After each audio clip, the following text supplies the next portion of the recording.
Hello friends, இன்றைக்கி முருங்கைக்கீரையை வச்சு ஒரு பொரியல் பண்ண போகிறோம். சிம்பிளாக இருக்கும், ஆனால் சூப்பராக இருக்கும். சாப்பிடாதவங்க கூட சாப்பிடுவாங்க.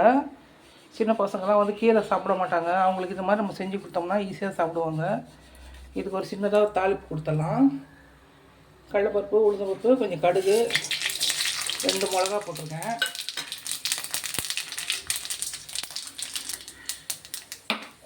ஒரு பெரிய வெங்காயம் போட்டிருக்கேன். கொஞ்சம் வதங்கட்டும். முட்டை சேர்க்கறனால கொஞ்சம் மஞ்சள்தூள் போட்டுக்கலாம்.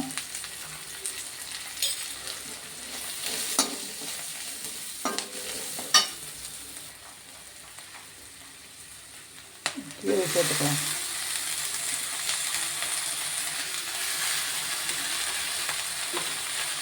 மாடி தோட்டத்துலேருந்து இவ்வளோ கீரை கிடச்சிருக்கு.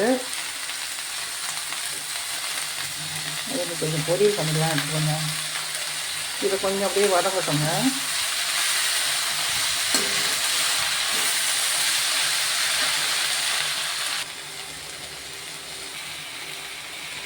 இந்த டிஷ்ஷுக்கு தேவையான அளவு உப்பு போட்டுக்கலாங்க.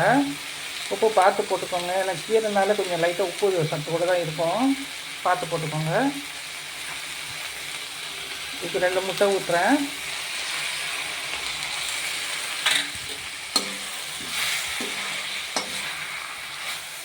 கீரையே நமக்கு நிறைய ப்ரோட்டீன் இருக்கும். அதில் அந்த முட்டையும் போடும்போது நமக்கு இன்னும் நல்லாயிருக்கும், உடம்புக்கு நல்லது. இது குழந்தைங்களும் சாப்பிடுவாங்க. சாப்பிட்றதுக்கு